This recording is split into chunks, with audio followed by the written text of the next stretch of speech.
You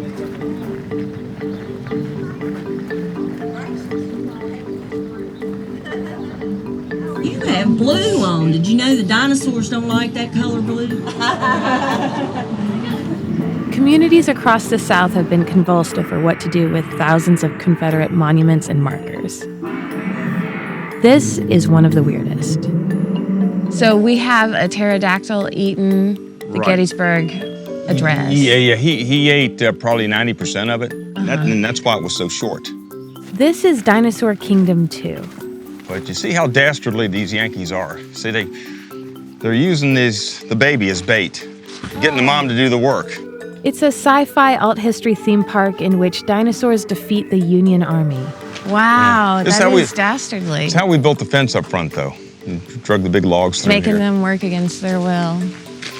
Cline built the park in 2016. Admission is $10. He says it can bring in $10,000 on a bump in summer weekend. The Yankee troops wanted to use these dinosaurs as weapons of mass destruction against the South. It kind of backfired on them. Right. And this is the story that was left out of most of the history books. So I'm trying to bring the story to light to make sure that history is told the way it is supposed to be. Right. A little bit of water coming out here. Mark Cline is what people in the South call a character. Look at that now. That can kick some butt, couldn't it? Yeah. Cline has been building big things since he got a job at a figurine factory decades ago, and his boss let him take home a roll of fiberglass. Yeah, whoa! He sells mascots to restaurants and mini golf courses. For fun, he makes things like a monster octopus to float in a lake, and a tourist attraction called Foamhinge. Actually, this is going to be part of a dinosaur person. Like a person, yeah. You know, like human legs and dinosaurs. You're right. We're up in the woods in a cabin where the hillbillies got a little romantic with the dinosaurs. Okay. That story sort of tells itself. Right. You're only limited by your imagination. And people love dinosaurs. Dinosaurs have always been in vogue. Cline says he's a storyteller and never forgets his audience. He told us he originally wanted the dinos to eat Pancho Villa's militia. He tweaked his vision after considering local tastes. A good story has got to have the heroes and the villains. I would be ostracized if I had the villains being the good old boys from the South. Is this park at all a satirical take on Southern revisionist history? No, I wouldn't say that I got into that for that particular reason. I just like Civil War history and I like dinosaurs. When this debate over Southern monuments got hot again, did you have any thoughts about your park? Like that it was taking a position or that people might read something into it? No, I never had any thoughts about any of that.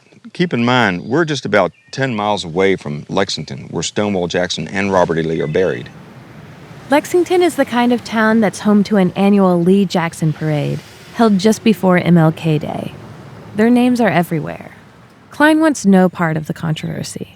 That war had to have happened, because the fact that you and I can own somebody is just totally outrageous.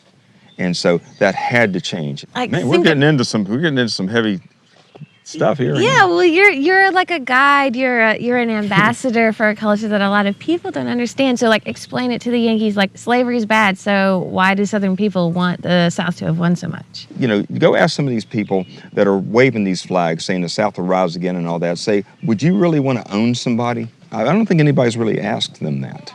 But this park doesn't ask that question. No. We have some black and white soldiers here. Mm-hmm. And we've even got a Native American. Mm-hmm. So I try to be pretty diversified here. Okay. Hey there, folks. How you doing? Come on. Hey, you want me to carry you? Come on. Get on my back. How you doing? Whatever you got left. Oh, man. Where y'all from?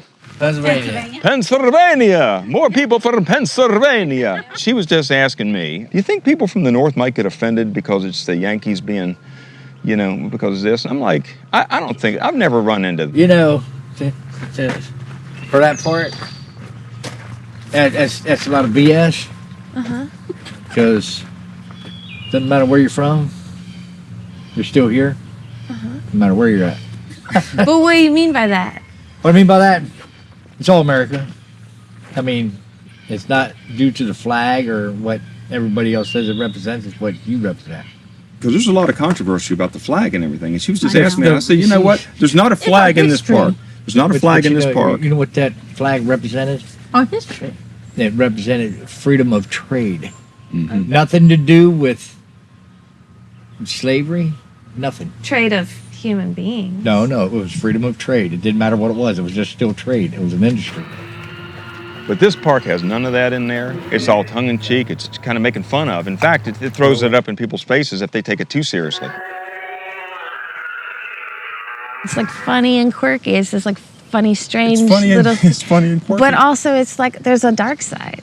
Mm-hmm. I mean, how many people have gone to see Star Wars? The dark side loses in Star Wars. Always. The good always wins. Not in your park, man. The South wins. Not necessarily. Yeah. We ultimately know when we watch the Titanic that the ship's going to sink. I think a lot of the monuments in the area are all about people thinking it shouldn't have sunk. You know, the way I look at it, they're like second place trophies.